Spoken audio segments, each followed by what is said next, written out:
There's no one else but to blame myself, is there? Not again! Hey internet, it's Jessica and welcome back to Reddit Embrace. So, we are going to continue on with Rex's route, and just after our little makeout session in the creepy warehouse, we have a plan to escape San Francisco because, obviously, if Bishop finds out about our relationship, Rex having a relationship with a human, he's going to be in a lot of trouble and we're probably going to be dead, or worse, who knows. Anyway, let's see what happens. Rex walks me home, but with the sunrise not far off, he has to hurry back. It's oddly nostalgic to see his figure disappear into the thick of night. It wasn't that long ago when we first met, yet somehow it seems like a distant memory. I head upstairs with mixed feelings swirling in my chest. If I go through with Rex's plan, then tonight is my last night in this apartment, and in San Fran, at least for a while.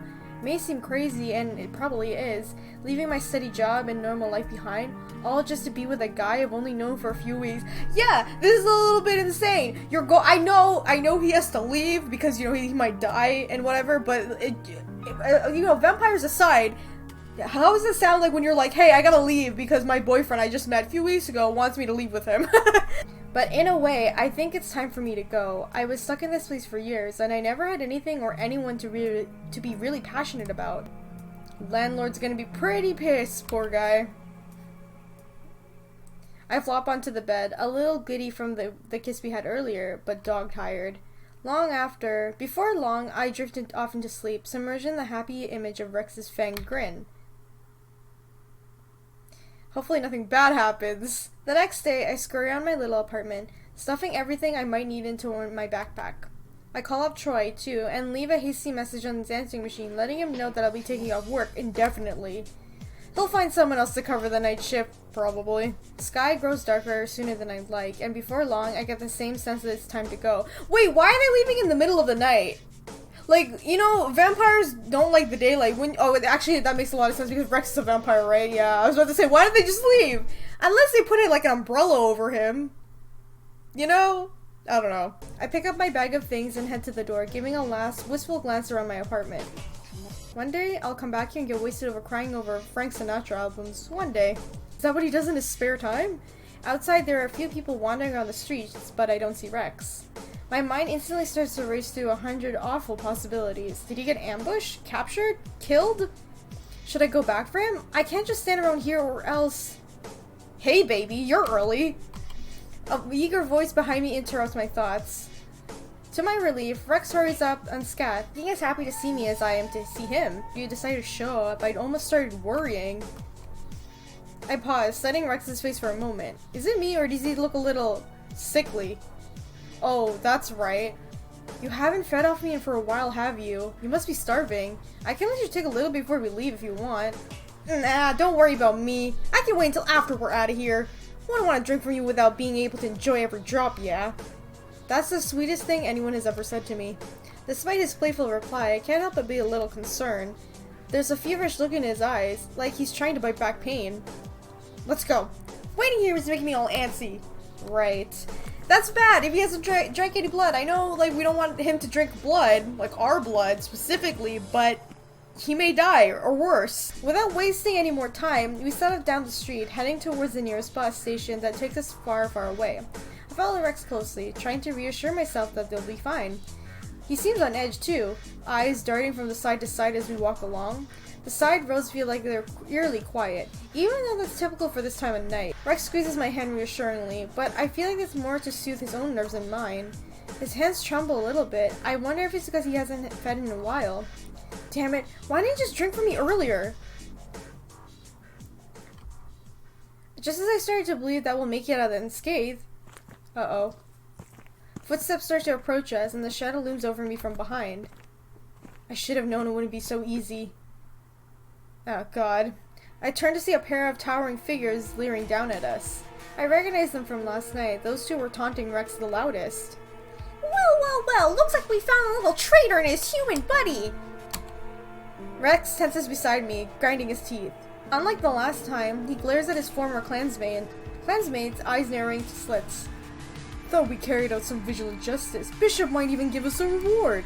Yeah, your ass is worth more dead than alive to him! That right? I figured you bastards would show up sooner or later. You're always running around trying to kiss Bishop's ass. Well, we're probably not gonna let you waltz out in San Fran just like that, now are we? Bishop really doesn't like traitors, but you knew that going in, right? I'm getting pretty tired looking at his dumb face, you know. So let's get to business! Ha ha ha! Ugh! One of the two vampires leaps at Rex, trying to shred his flesh with sharp claws. Rex! And your friend over here? Before I can dash over to Rex, the second vampire steps forward and blocks my path, darting his tongues across his gleaming fangs. Won't hurt to rough you up a little first. Shows what it means to fuck around in places you don't belong. Shit. How am I supposed to defend myself against this guy and his size? You! Get the fuck away from him! Rex shouted desperately towards us, but he's locked in a struggle with a second vampire, both of them grappling at each other like animals. There's no way he can reach me in time. I have to... Come here, you little... Oh my god, what happened? Something sharp breaks across my shoulder, tearing through my jacket, and searing pain wells up around the spot. Hot blood starts to spill down my arm, the metallic scent reaching my nose a second later. Oh god! Oh no, are we dead?! As I stumble back, clutching my hand to the injury, Rex abruptly freezes. His fingers tremble as they try to clench the other vampire's collars, knuckles turning white. And his eyes, they stare at me, unfocused, gleaming in a strange way. Rex? Rex, what are you? He takes a slow step towards me. I realize Rex isn't his normal self. He looks exactly like an animal, like some sort of hunting dog going crazy with bloodlust. Oh no! He senses the blood, so he's just like, I need it! Yikes! Ah! Someone hasn't been feeding! He's no better than us, still a beast inside. The vampire's jeering voices echo around us, but I can't tear my eyes off of Rex. Hey Rex! If you jump on that kid and drain him dry, we'll let you back in the clan! He gasped sharply at one of the vampire's remarks. He understood them. Does that mean he understands me if I call out to him? Yeah, prove that you're not some pathetic guy who goes around playing with humans all day. Do it, Rex! You used to love showing off! I have to say something. This isn't like before. Rex doesn't know what he's doing. He wants to drain me. I can see it in his eyes, a terrifying hunger. Rex, don't listen to them. They don't care about you, we promise. I won't run away. You're just another beast. Oh no. Can I say we promise? Or they don't care about you. Because it's true, they really don't. What if I say that? Oh fuck, I don't know what the right answer is. I saw the burning sensation in my throat, taking a deep breath. They don't care about you, Rex. Your clan isn't the family you thought they were. They just want to use you. His ragged breathing grows louder and look at pain grips his features. Please, Rex, don't believe what they say. You're better than them, no matter what happens. I have faith in you. Did that get through? The alley goes to a deafening quiet. Everyone stares at Rex, who gazes only at me, his lips trembling helplessly. For a moment, he looks almost like his old self again. Is it possible? Did I get through to him? But when I see his eyes filled with desperation, with hunger, with confusion, I realize he's too far gone. Oh fuck! Did I not save him? Are you serious? Rex rushes forward, his eyes fixated on my bleeding shoulder. His arms locks around me in an iron grip, and I know I won't be able to escape. But there's no one else but to blame myself, is there? Ah, not again! I feel his fangs mercilessly cut into my throat, almost tearing it up, causing the flesh blood to stream free. It hurts too much, but I don't have the will to struggle as Rex starts to drink, eagerly panting and lapping around the wound. The world starts to get blurry, and the jeering and laughter of Rex's clansmates sound muted, distant. I hear Rex's strained voice too, somewhere in between agony and delight. He sounds so different from his normal laughter. And we're dead. Right? Before long, my vision goes dark. Unlike the first time he beats for me, it feels peaceful, like I'm floating away. No pleasure, no pain, just darkness. Finally, only a single thought remains in my mind. This one last moment. At least we can spend it together. Yo, that's dark as hell. What the heck? I thought I got through to him. I guess I have to say I promised or whatever. God damn it. Alright, let me try that again. Jesus. Okay, so apparently it's not because of this like choice that I made. It was like the other choices I made earlier in the route. So I am supposed to say they don't care about you. So let's see if it works this time. Slowly, the beastly light in his eyes starts fading away. Before long, I can recognize his normal self flickering back, but Rex starts to move towards me, causing his clansmen to growl encouragingly. Is he going to go through with it? My feet feel frozen in place, and even when Rex steps before me, curling his arms tightly around my waist, I am unable to move away. I close my eyes, taking in a deep breath. I must have said something wrong. I made a mistake, didn't I? I can't hurt you, Connor, damn it. His soft, guilty voice makes my eyes fly back open. Did I hear him right? Rex? He buries his face against my neck, drawing in a shuddering breath. I won't drain you, even if it means we... The sudden sound of footsteps forces my attention away for a moment. A decent-sized group passes by the street, and I can see their silhouettes moving at the end of the alley. What happened? Hey, isn't that... The two Helgen vampires suddenly start to shift uneasily, staring past us. Can't understand why at first, but then I realized the group up ahead has stopped. No, not stopped. They're coming towards us. Just as I'm about to hiss to Rex that we should try and bolt, the man in front of the group steps into my view. Oh, hey, Isaac! What's up, bae? It's Isaac, surrounded by an entourage of intimidating figures in dark clothing. Oh, including Dominic. What the? Are those Dominic's clansmates? Please excuse us, we are just on our way for some business negotiations. Oh dear, we've interrupted something, haven't we? Isaac blinks at me, then Rex, and finally the two vampires beside us. A wildly amused smile crosses his lips. It's the Helgen! Only a couple of them too, let's rev them up!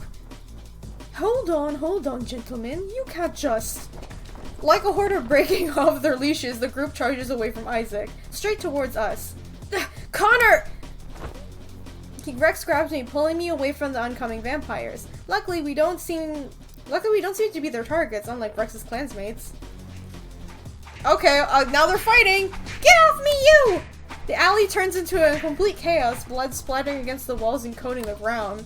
We're surrounded by vicious brawling, but if we try to move, I know we'll just get jumped on by one of these crazy monsters. Shit, how can we find a way out of this? Get going. Dominic? To my surprise, a tall figure steps out of the fright, offering a quiet mutter to me and Rex. Is he telling us to escape? I don't... Rex seems to be more shocked than me, and he blinks at Dominic in disbelief. Go, I'll make sure no one chases you. Don't come back. Well, at least he's nice! His voice dropping to a barely audible whisper, Dominic turns away from us, though I can catch a brief whistle look in his eyes. Without wasting another second, Rex grabs my hand and we dash down the alleyway together. Can't think of anything else except getting away from the bloodbath, away from all these horrors. Before long, the screams and shouts start to grow distant, and eventually I can only hear our frantic footsteps as we escape. Neither of us say a word. But as we turn, Rex squeezes my hand almost tightly enough to hurt. Like he'd sooner die than let go.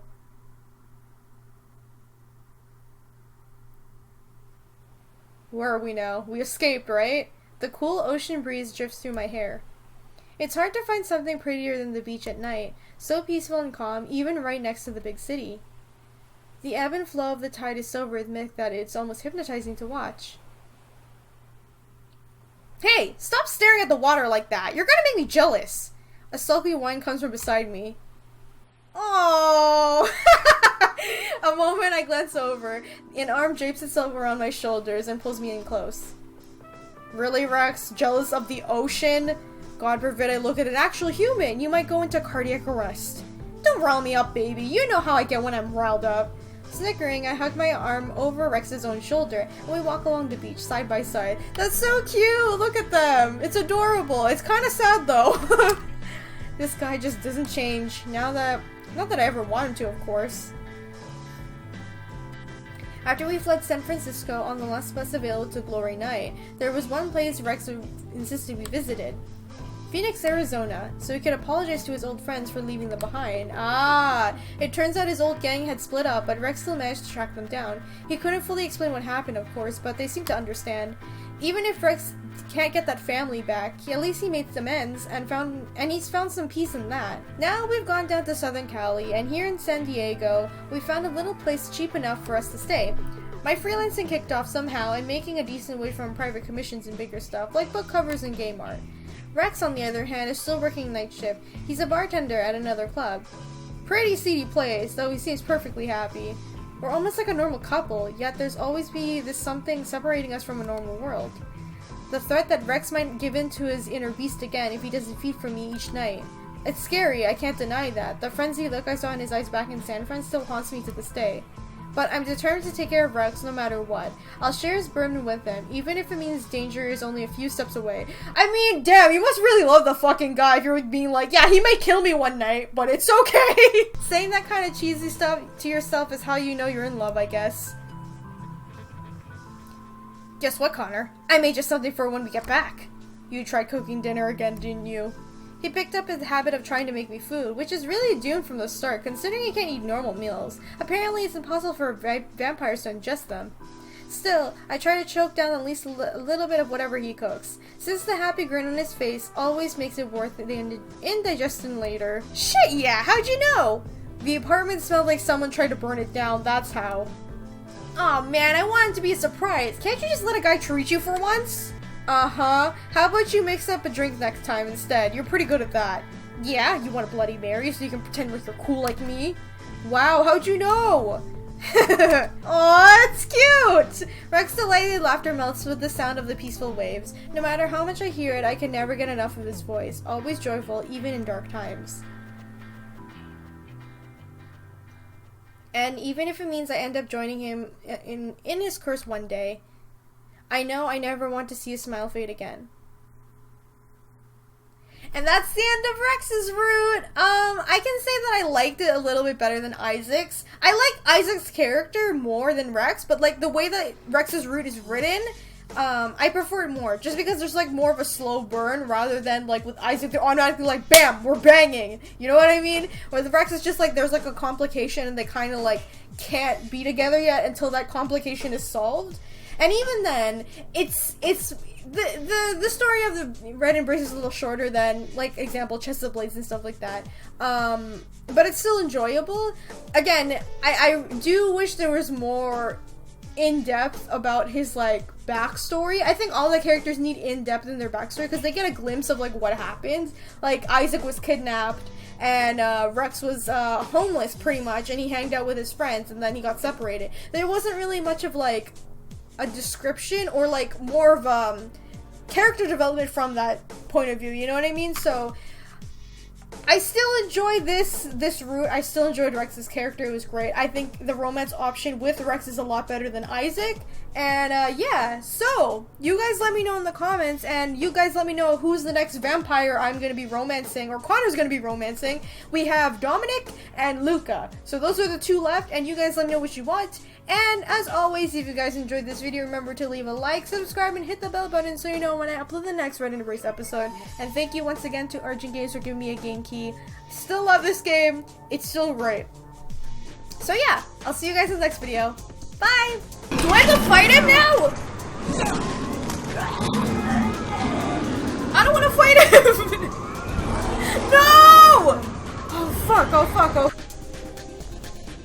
Okay, I really didn't expect the cat to have be Mike Wazowski all of a sudden. You gave me this cat. I loved him and you had it.